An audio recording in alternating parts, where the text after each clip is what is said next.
Speeding. Speeding. Speeding. 5, 4, 3, 2, 1. The world is changing faster than ever. What used to take decades is now taking years or even months. What you see right now is the illusion that people have had for many decades about the workplace being this secure place to work the rest of your life. For the first time in the history of our nation, our children will not do as well as us. We've seen our friends get laid off. We've been laid off. We've had our pay cut. People are overworked and underpaid. They seem to have less time and less freedom. They live under constant pressure. This is going to be forced. And so even if your employer loves you, you may have to cut you. There's something wrong that on Monday morning, the heart attack rate increases by 35%. Technology is accelerating, job security is declining. It just doesn't seem like the old models of making a living are as reliable as they used to be. Every aspect of our lives, there's a better way out there, but we're still doing it the old way. We live in the greatest country on the planet, and there are a lot of people sitting around complaining and being cynical. Like everyone's whining about this old model, and I'm like, why don't you leave it? Look at all this over here. Look at all this opportunity. Since so much of our lives revolve around our work and the way we make our living, many people are thinking there just has to be a better way. The biggest challenge facing our world today is not making money, is what are we going to do with all the displaced, unemployed people? People are afraid that they're going to make the wrong decision. People are afraid of the unknown. People are afraid that maybe I don't have the skills. Hey, sports fans, industrial age is over. It's dead. It's dying. That's why going to school to get a job is an obsolete idea. A steady paycheck is an industrial age idea.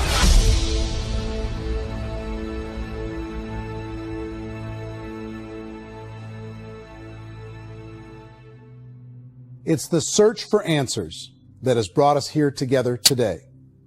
My name is Eric Worre, and for almost 30 years I've been an entrepreneur, struggling at times, but ultimately succeeding. As a best-selling author, speaker, and business owner, I've spent my entire career helping millions of people around the world to become entrepreneurs. And I believe strongly that there is, in fact, a better way when it comes to how we make a living. The career landscape has changed dramatically, and many are still working in a model that is completely out of date. What worked for previous generations isn't working as well for people today. In this film, we're going to explore 3 important questions.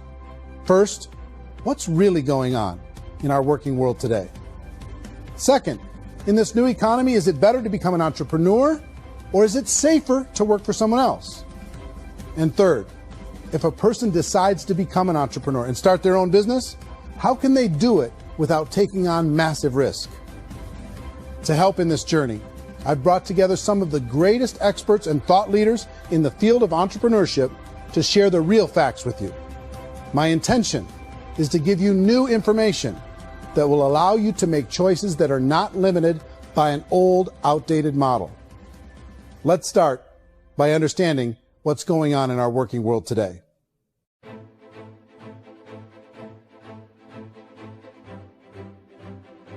Let's look at unemployment. 30-40% of the people are honestly not working, but would be working. What our government does is if you haven't found a job in 6 months, we don't call you unemployed. We pretend you dropped out of the labor force. I've often said that unemployment, particularly structural unemployment, that's unemployment due to technological changes, is the first sign of economic growth. Think of it, 10 people live on an island. They go out every day and fish. One day, new technology shows up. A missionary brings them a net. Now, using the net, one pilots the boat, one throws the net. 2 fishermen can do all the work 10 used to. That's a 500% increase in productivity, 2 doing the work of 10, in one day. You don't have to learn a lot to learn how to throw a net instead of throw a fishing line. The island's got a big problem, 80% unemployment. But the island still has all the wealth of the fish because the 2 people produce as much fish as 10 did. Now, of course, looking back in history, these changes used to take thousands of years.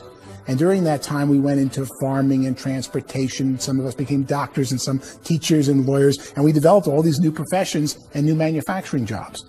Today, these changes are occurring literally in one day when a new technological advance occurs, and we don't have the social structures to deal with it or to retrain the unemployed people. So one of the things that I think is interesting as I travel across the country and really travel around the world is the way that we work and the way we get paid for work is changing pretty dramatically. On a global basis, everything is being turned upside down because of the rapidly advancing technologies. They are eliminating many jobs, and we have been left with many people not prepared for the jobs that exist. A lot of demand in public companies was to squeeze out all the fat and to get just as much margin as we possibly could, and fat equals humans. So this idea of job security in information age is so obsolete, but it's still taught inside our school system. And that's where the problem starts. There's no financial education in the school system, and people are still trained to be employees who work for that paycheck. This is a chart on the middle class. What's happening in the middle class, those that went to school, their incomes have been coming down for years. And parents still say to their kids, go to school, get a job. Now, what happens to all those middle class people who are dropping off the ends of the chart? Well, they become what's called working poor. And this is what happens to working poor. But they say poverty is ending. Well, poverty may be ending, but working poverty is going up. And this is food stamp usage. So food stamp usage in America is going through the roof right now, because people cannot earn what they call a living wage. Most people have experienced financial pressures that I think are probably greater than they have been in the past. If you're not working for yourself, then it's going to be a pretty hard road for a lot of people. Today, if you're going to control your future, the 40-40 plan is gone, where you can graduate from college and get a job and work for 40 hours a week for 40 years. That day is gone. So some charts actually tell you what's going on. And this is a really interesting one. You know, people are going back to school because if I go back to school, I'll get a nice job. But this is what's happening to, it's called Sallie Mae, which is the student loan guys. Student loan is going through the roof. It's now over $1 trillion. And student loan debt is worse than credit card debt. So when people stopped using credit card, the government got people into student loan debt. And the problem with student loan debt is you can never be forgiven. See, with credit card debt, you can declare bankruptcy and then all's forgiven. But student loan debt, you can declare bankruptcy, you still owe it. It's the worst of all debt. But this is the next picture. Look at this chart here. This is what's happening to wages of college graduates. It's going down. So you go to college, you rack up all this debt, but you earn less money. Now, that's not that intelligent. Average person who's been working a lifetime in America today is ending their lifetime at 65 with about $41,000 in assets. They earned just enough to survive. I think in the United States we have something like 17 trillion in debt. That's just the federal government debt. We got another 2 in municipal and in other, let's call it almost 20 trillion government. We've got 40 trillion in private debt. That comes up to close to 60 trillion. When you then add something we never had before, what you were talking about, when we look at the unfunded portion of Social Security and primarily Medicare, Medicaid, that, at the most conservative estimates from outside firms, Kleiner Perkins, 67 trillion and growing. That's more than all our other debt. There's less conservative estimates that say it's 84 trillion or higher. I added up conservatively $127 trillion in total debt. Debt is a financial drug. When you take it to excess, it's like taking a drug. Yeah, it makes you feel better, it enhances your performance, but at a huge cost, eventually it kills you. And so that's what happens. We keep doing more and more debt, and you get less and less results, just like a drug, until the debt gets so high that it crushes the whole system. That's where we're at, 8.2 times GDP. You know who I feel sorry for? I feel sorry for the person who dreads going to work, who is sick to their stomach on Monday morning, who hates their alarm clock, who gets a little glimmer of hope on a Wednesday because it's hump day and says, thank God it's Friday. And they live for those 2 days a week where they get to be themselves and they don't have to be around people they don't like, and they don't have to play the political game in the office, and they don't have to live this half life. The person that works 50 weeks a year just to be able to have the 2 weeks for vacation. And you know what happens to most of them nowadays? They don't have a vacation. They have a staycation. They have time off of work, but they don't get to go where they want to go because they're overextended. They've got all this debt. They got all this situation. They hate their alarm clock. They can't sleep until they're done. They have to spend most of their life in traffic. I feel sorry for that group of people because there's a better way. They just don't know it. I see this really interesting attempt at rugged individuality in a 6x8 rectangle.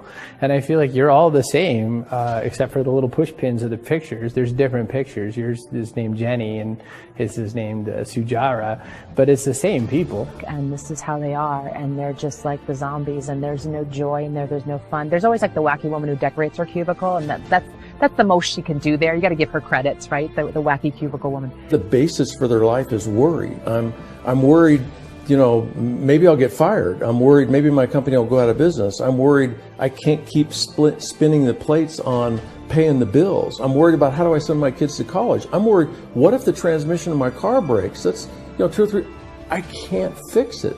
People live in a sea of worry, and it eats at them. Those signs that people held up during the Depression didn't say looking for gainful employment in a cubicle. They said looking for work. Work is what we're looking for. Job is just a unit of measurement. Work is what we're going after. It's time to look in the mirror and say, it's not the economy, it's my economy. It's my little world of where I am. I need to improve. I'm not going to wait for the economy to come back because, frankly, the economy is doing great in this country. So I'm here on Wall Street, the financial center of the universe, the financial capital of the world. This is where most people's money goes to at least be held for a time, right?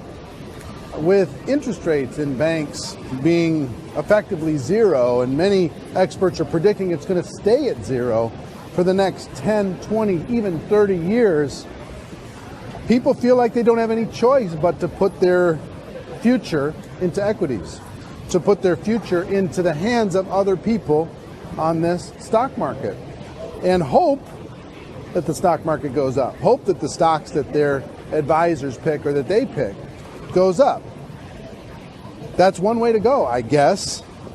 It's my personal belief that if you put your future into the hands of yourself, in other words, you have earning power by yourself, I think you're a better investment than these guys. I think you controlling your future is a better option than handing over your retirement to these guys. The average household income in the United States is approximately $50,000 a year, what they call the middle class. To reach the top 25% of income earners, you need to earn at least $90,000 a year. To reach the top 10% would be a household income of $140,000, the top 5%, $190,000, and to be in the top 1%, you'd need a combined household income of at least $380,000 a year. So here's the question. What do you think would give you the best chance to move up and get to the top 10%, the top 5%, the top 1% or beyond? In my opinion, and in the opinion of many, many experts, the answer is to become an entrepreneur, to become your own boss. I think you have to be a business owner. I can't, the only time I ever say to someone it'd be great to be an employee is when they've already told me they've surrendered. I only tell people who are wounded spiritually that they should be an employee. And it's that feeling that you get when you pick up the backpack off the little Cub Scout and say, "Don't worry, little guy, we'll get you back to the camp." You know, it is in no way a kindness when I tell someone they'd be a great employee. The other status symbol really increasingly is lifestyle. I mean, people can own their own business, maybe even work out of their house. That, I tell you, people admire that. Like, gosh, I wish I could do that. The spirit of the entrepreneur is to be a risk taker and to be resourceful and unstoppable and to have a vision of yourself beyond where you are and not willing to settle for life as it is. You think about the great entrepreneurs, they're visionary, they have heart, they're willing to do today what others won't so they can do tomorrow what others can't. Personally, I don't think of the new economy, the old economy. I create my own economy. The entrepreneur's in control. I decide what the economy is going to be like. In the world of entrepreneurship, there are no limits. You can make as much as you want, depending on how much you want to work and how smart you are and how great a team you put together. There's no more lifetime rewarding business than being an entrepreneur. Why in America, where anyone could be anything, would people want to give up their freedom and become effectively a modern-day slave, told shut up and be here every morning at 7:30, leave at 5:30, and do what I tell you? If people decide to become an entrepreneur and work for themselves, they have some traditional options, but they're riskier than you might think. Any kind of a retail business, retail build-outs, is extremely expensive. Even just these small little yogurt stores where they're putting little yogurt machines and you get all the different flavors, you're spending $200,000, $300,000, $400,000 to open a yogurt shop. I would love to buy a Dunkin' Donuts, but it's $500,000 or so to start.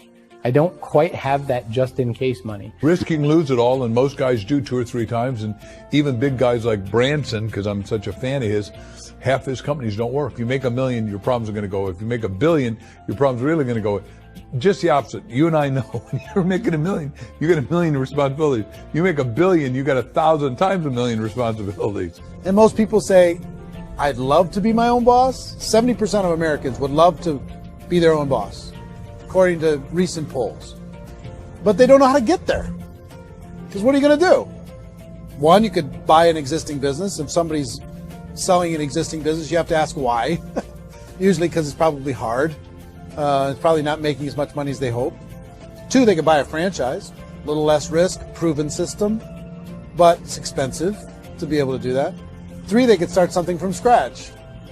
And that's where a lot of people feel like, I don't have the chops to do it. I don't have the money. I don't have the product idea. I don't have the expertise. I don't have whatever it's going to take to be able to get there, and I can't risk my family to do it. So 4th, they could become an investor.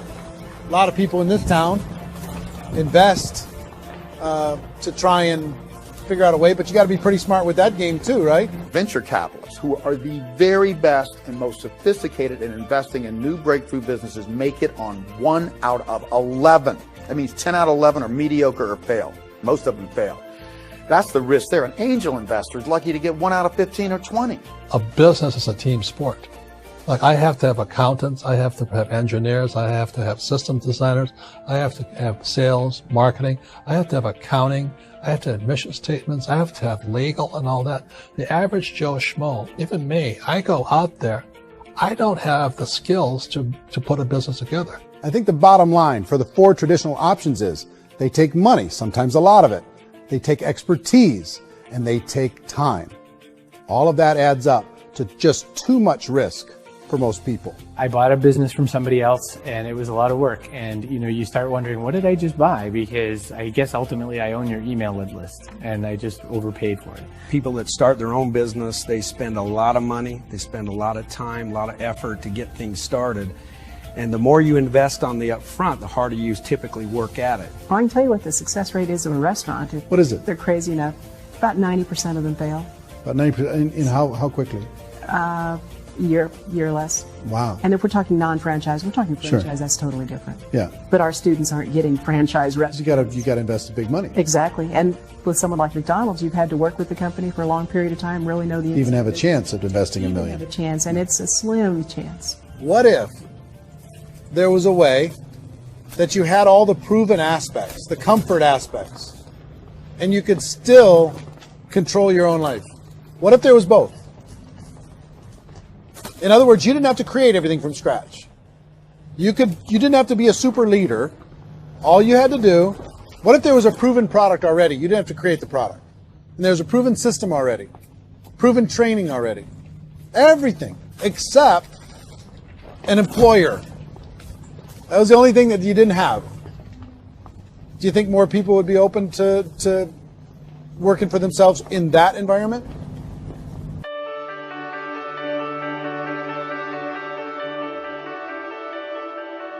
In our search for a better way to make a living, we've come to the conclusion that becoming an entrepreneur is actually safer than being an employee.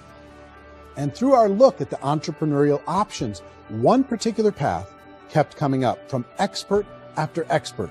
And I think most people will find it surprising. because it's certainly a non-traditional business model. That model is for people to start their own business and become an entrepreneur through the creation of a network marketing business.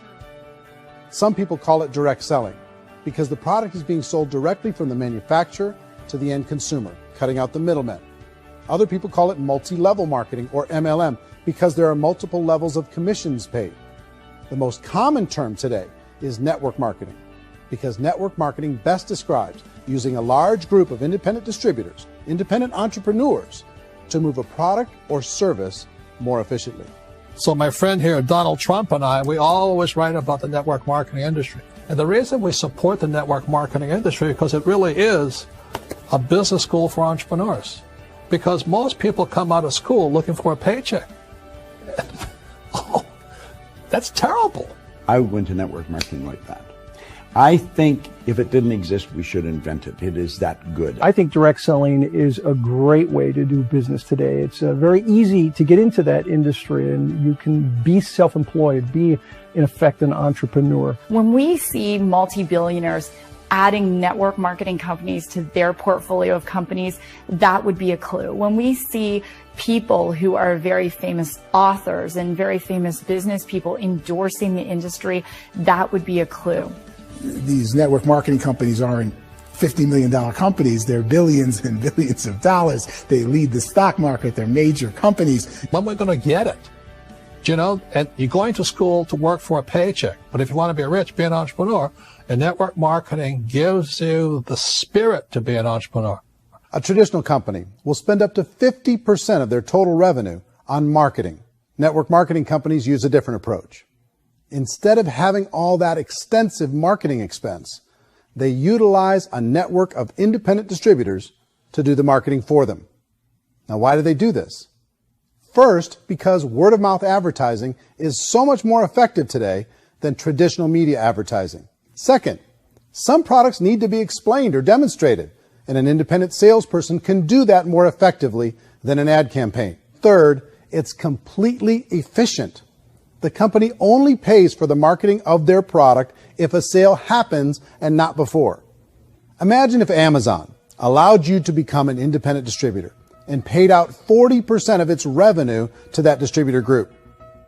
All you had to do as a distributor was recommend a product, and if a person bought it on Amazon, Amazon would take care of all the logistics, and you'd get paid for bringing the customer.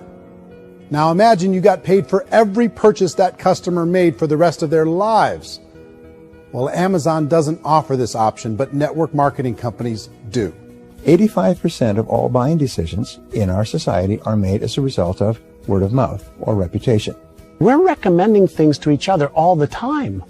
You know, who's your dentist? Who's your doctor? Who's your lawyer? What detergent, are you using? What legal system are you using? What product are you using? We're talking to each other about the things that we love anyway. When you go into a big box retailer, you're lucky if the clerk looks you in the eye, much less gives you any detailed or accurate information about what you're purchasing. So of course, this personal information, this education coming from a friend, a neighbor, a relative, or even a stranger, but one who has experience with the product is extraordinarily valuable. As a matter of fact, network marketing can educate consumers probably better than any other form of marketing. It certainly can do better than advertising, because advertising usually has a certain hype to it, and you can only get limited information. So, network marketing trumps advertising. If you were a typical sales company and you wanted to sell $1 million a month worth of product, you might go find 100 superstar salespeople. The quota would be $10,000 a month. So network marketing as a distribution system just flips the numbers. So we use 10,000 happy, raving fans of a particular product, and we don't concern ourselves so much with how much product each one of them individually sells. If they sell just $100 or $200 a month, and there's 10,000 of them, you're selling $1 million to $2 million a month worth of product. And that's the best way I can explain how network marketing works. This is the marketing arm of the company. There's not money being wasted on bricks and mortar. There's not money being wasted on inventory that's sitting stagnant somewhere. There's not of employees standing around that don't have customers. These are people that are going to connect with customers. These companies allow people to become independent distributors for extremely low cost and with no minimum time or sales quota. Essentially, they own their own business and can provide as much or as little sales as they choose. In other words, the distributor gets all the benefits of traditional business ownership without the risk. The advantage of network marketing is the ease of entry, the low risk, and the low startup cost, because almost everything else has very high risk. You can get in for a minimal investment. You're buying into a system that's already been proven, products or services that have been proven to work. The keys to network marketing is providing an opportunity for the masses to get involved, providing an opportunity for the average person who doesn't have the resources to start their own business. All of this so far is fairly straightforward, but network marketing offers another benefit, and it's this benefit that makes it so interesting for entrepreneurs. Network marketing allows a distributor to build their own network of other distributors and then compensates them on the sales created by that entire group. Direct selling is, at its base, very simple. It's the sale of a product or service to an individual on a face-to-face, one-on-one basis, just the way we're talking right now. But there's an important element as well, and that's the offering in conjunction with that sale of product, the offering of an opportunity for someone to make something of themselves. No matter what your social status is, no matter what language that you speak, I mean, look how many unbelievable people are becoming successful to speak every kind of language out there. What an awesome gift to give the world. Instead of having to work your way up in a system and prove that you could be a sales manager, they just decided everybody can be a sales manager. Everybody gets to build a sales team from day one. And so what that brought into the system of growth as a direct selling company is the concept of compounding or geometric progression. Because now you can actually grow a sales force very quickly because everybody is enrolling people in their own sales force. People who are like, oh, this is weird, I'm building a sales team, or what do you think you do at a regular company? How do you think a regular company works? Network marketing is the only industry that doesn't say your past determines your future. It looks at your past and says, okay, now what can we train you to do so you can have a great future? Every other employer out there wants to exploit you for what you already know, not teach you something new. Network marketing has the potential to save the United States and the world because it's going to teach people not to be employees, but to be entrepreneurs.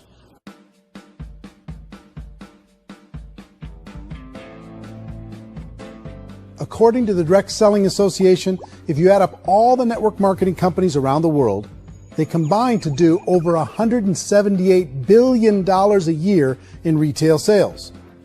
To give you an idea of how big that really is, the NFL, the National Football League, does approximately $9 billion a year.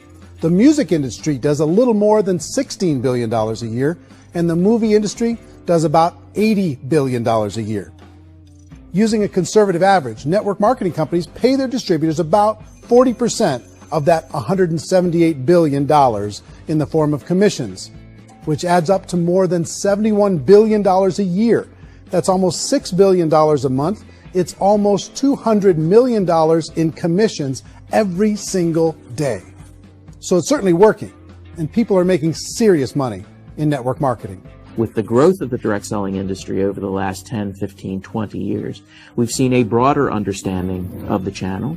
We have seen more and more people getting involved in the business. So our penetration in the marketplace has increased, and thus the understanding in the marketplace of who we are has increased. And we've seen non-direct selling companies look at the direct selling model and say, something's going on there. People are making money. Companies are being profitable, individuals are being motivated, product is being delivered to market. Maybe we should explore this. Some people think only the people at the top make money. Well, let's take a look at that as well. In the network marketing profession, there are roughly 500 people in the world who earn over $1 million a year. If you round that number up to $2 million a year, that adds up to about $1 billion a year. That takes the $71 billion paid out each year down to $70 billion. So where does the rest of the money go? The vast majority goes to part-time people making anywhere from a few $100s a month to many thousands of dollars a month. It goes to people who choose to make it a full-time career move and earning even more than that. Every day, people are using the money they earn through network marketing to pay off debt, have more fun, and improve the quality of their lives. Everyone I know in network marketing has been doing that since the 50s. They go to work when they want to go to work. They stop working when they want to take time with their children to have a leisurely breakfast and discuss issues and drive them to school. They go back to work when they get home, wherever they're working out of. The biggest thing that I've seen is people that have become much happier in their life. MLM has probably made more millionaires of more people in more countries, and I've spoken to them in 67 countries, than any other single form of business, starting from nothing. If they have a choice between working a job for the next 10 years or working a network marketing business for the next 10 years, the result of working the network marketing business will be better. A lot of people within the industry go on and make this a career and do extremely well at it. Network marketing has been nothing but good for everyone I know that's been involved with it because they did it seriously and they played full out and they've been very successful. It's been a constant barrage of success stories and people showing off stuff that they got as a result of it. How many people are involved? Approximately 16 million Americans and 96 million people around the world are currently participating in network marketing. And in a recent poll, 82% of those people report a good, very good, or excellent experience with network marketing. So people are happy.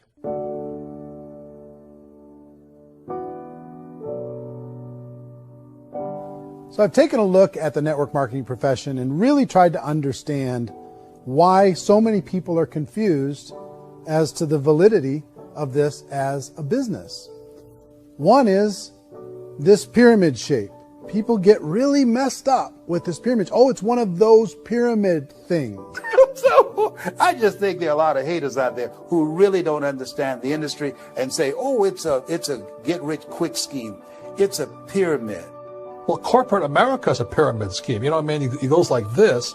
You have thousands of MBAs, let's say working for Ford or General Motors or Coca-Cola. If all these MBAs are all trying to get to here, that's a pyramid. Only one guy's going to make it. Every 10 years, one's going to make it. Whereas you look at network marketing, it's like this. So you're here, and your job is to develop other CEOs coming up behind you. So it's an inverse pyramid. In network marketing, it's a very simple concept. If you sell product, you get paid. It is paid based on production. There is no first mover's advantage. There is no investment component where the more somebody spends, the more they're entitled to make. So the two are polar opposites of each other. It doesn't matter what shape the company is or the compensation plan is shaped, whether it's a circle or a pyramid or a triangle or a trapezoid, it doesn't matter. If compensation is coming primarily from recruitment, then you've got a problem. On the other hand, if an operation is basing their compensation to participants on the basis of sales, even when those sales are generated by people you've recruited, well, then you're a perfectly legitimate enterprise. That's the legal test. It's the practical test. Another issue that's been true in the past that is no longer true now is people used to be in network marketing loaded up with products that they couldn't sell and they ended up a loser. They ended up with a bunch of product in their garage. They ended up with a bunch of products sitting in their kitchen shelves or whatever. And they thought they could sell it and then they weren't willing to or able to sell it. And they ended up with a bunch of stuff and they were bitter about it. There was this thing called front loading where you had to buy if you bought $25,000 worth of product, you got better commissions and all this.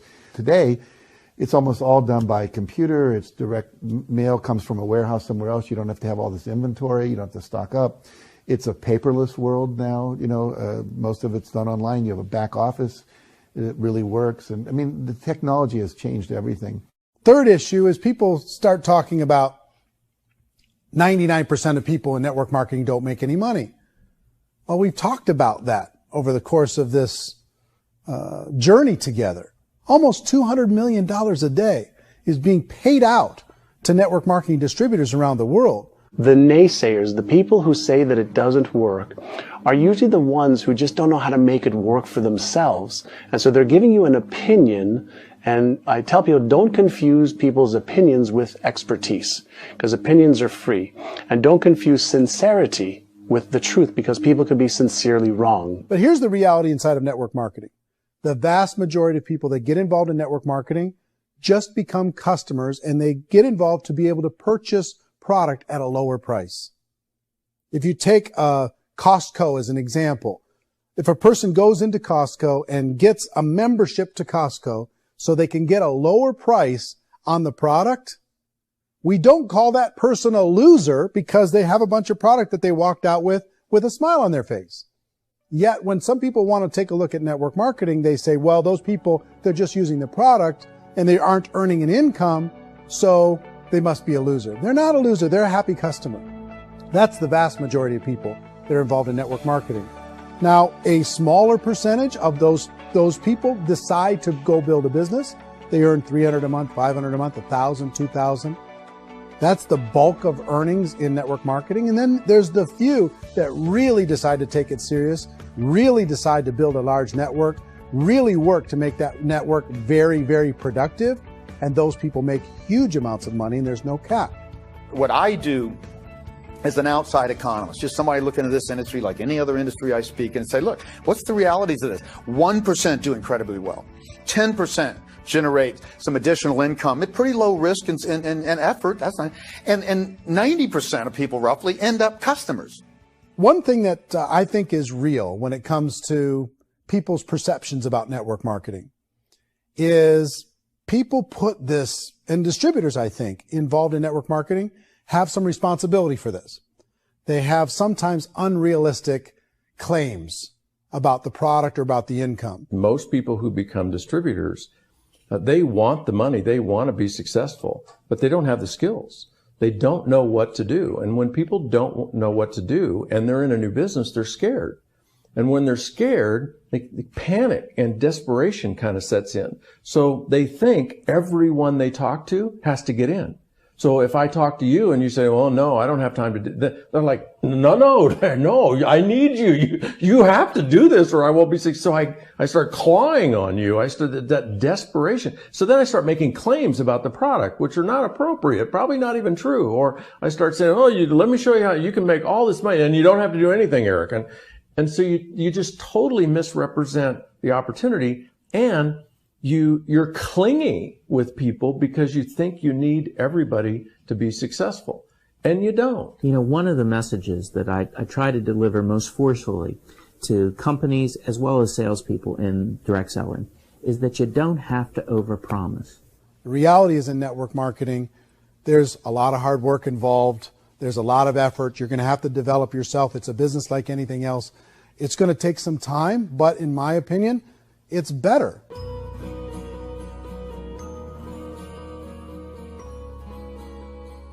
It's light years better for people starting today than it was even 5 years ago. I think it's more widely accepted now, and people understand it is a business. It is being an entrepreneur. It is being a business owner. Our belief system is based upon our evaluation of something. And frequently, if we reevaluate a situation, our belief about that situation will change. The industry has changed and it's grown up. It's totally transformed. You've got young people today that have grown up with social media, and they understand networks. They understand how people are connected through technology, and they understand how money flows through those networks. So when they see network marketing, they don't see it the way their parents saw it. And we've all learned, the larger industry that you represent, has all learned from those mistakes and flaws and errors that have happened early on. Early algorithms didn't work the right way. That's all fixed. It's like when they design a computer program, they design the program, then they run it, and then they go back through and they debug it. The MLM industry has been debugged. This is the day of being virtual, being able to run a business from your mobile phone. I mean, it's incredible. Companies are getting smarter. They're implementing more consumer protections. They're implementing more compliance training. They're doing more with respect to product research. If you do get involved and you make purchases of inventory, even on a voluntary basis, if you decide that this business is not for you, you can leave and have that inventory repurchased by the company. There's no other business that offers that kind of protection on a voluntary, self-regulatory basis.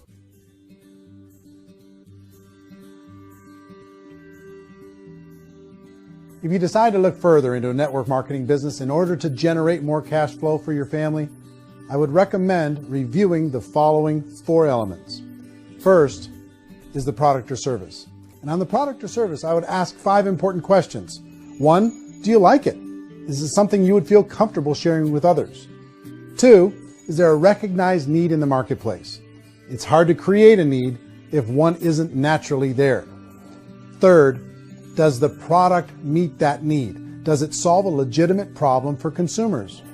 And fourth, is it priced to sell? Can it compete in the marketplace? And fifth, is it priced for profit?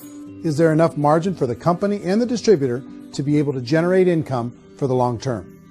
If you can answer the questions on the product to your satisfaction, the next element to consider is the company itself. Is it well run? Do you believe in the founders or the management team? Do you feel they have what it takes to go all the way? See, it doesn't matter how good the product is if the management can't take care of the company. Good management can change with the times. They can handle adversity. They can make good decisions. Make sure you choose a company that can serve you for a long time. The third element to consider is the compensation plan. And with that, there are three important things to look at. First, a brand new person needs to be able to generate some money fairly quickly. It may be an obvious reason, but you can probably imagine the ripple effect of a distributor getting involved and having even a small victory fast. That can only help with the overall success of the organization. Second, a person should be able to develop a moderate part-time income in a reasonable period of time. As they develop their network and as their sales grow, they should be able to enjoy more benefits.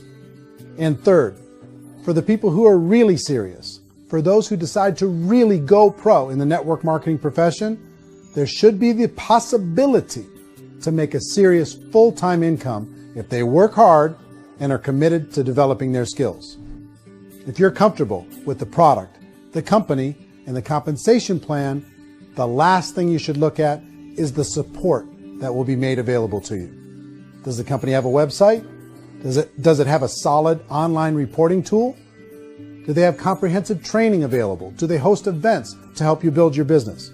If you decide to do this, what kind of a support system can you plug into?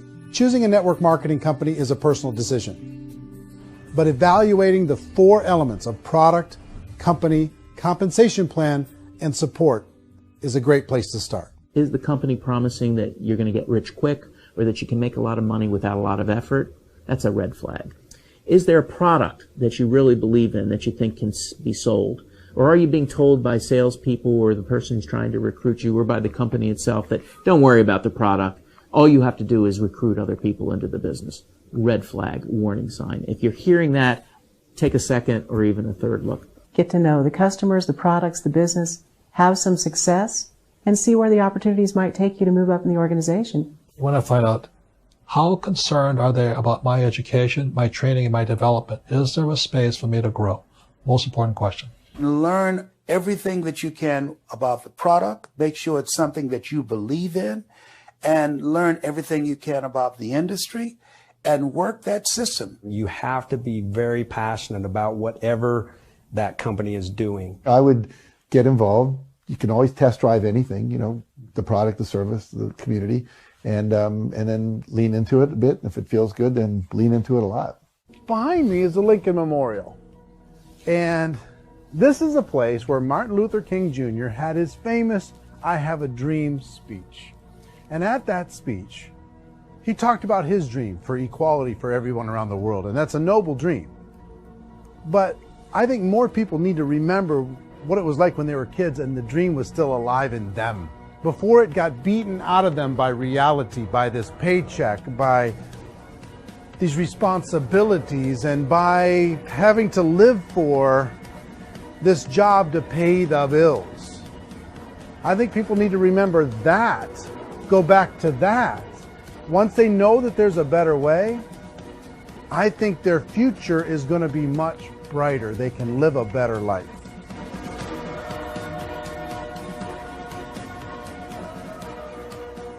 So if you're considering getting involved in a network marketing company, let me offer you just a few pieces of advice. First, network marketing isn't perfect. It's emotional. It's challenging. Like any entrepreneurial venture, it can have its up days and its down days. But if you have an entrepreneurial bone in your body, it's just better. Second, if you're going to do it, decide to be professional. Decide to go pro. It's better to do that than just be this amateur sticking your toe in the water. Third, as any professional, you're going to have to learn some new skills. And I promise you, inside of the network marketing profession, they're not too difficult to learn. Fourth, like anything worthwhile, it's going to take some time. Don't expect that you're going to get to the finish line right out of the gate. And fifth, it's worth it.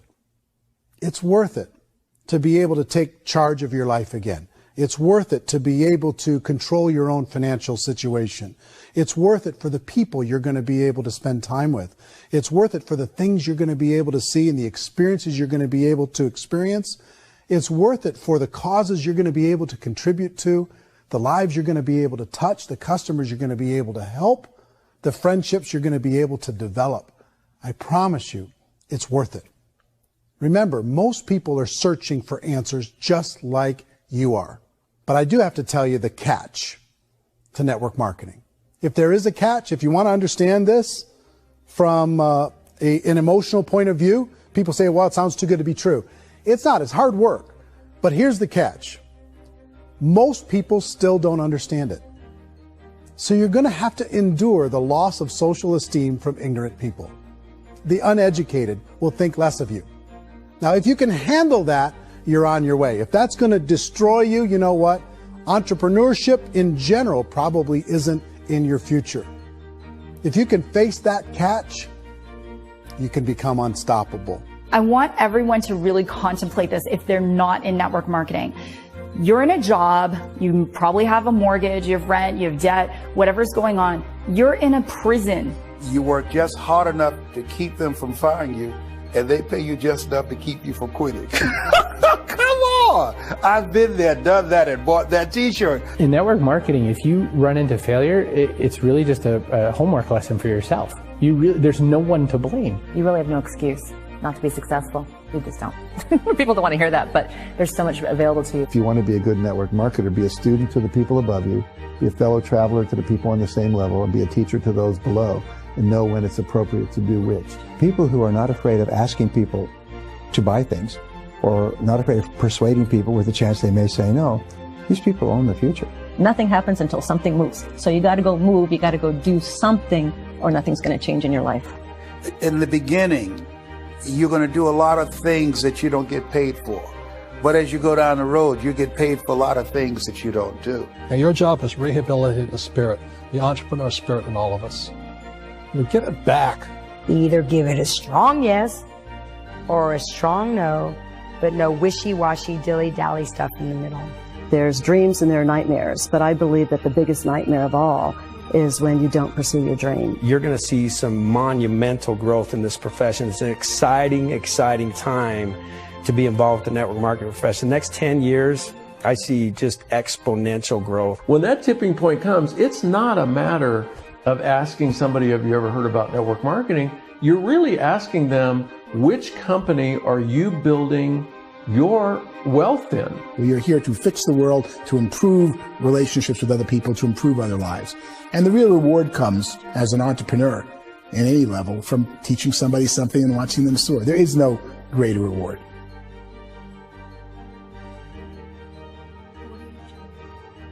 Life's too short to spend it living someone else's dream instead of your own. It's too short to spend it living at a fraction of your potential. Can being an entrepreneur be a challenge at times? Sure. But here's what you get in exchange. It can be yours. Something that you built, something that you created, something that you made happen. This balloon represents your dream. It represents entrepreneurship. My wish for all of you is that you would reach out and grab it. The choice is up to you.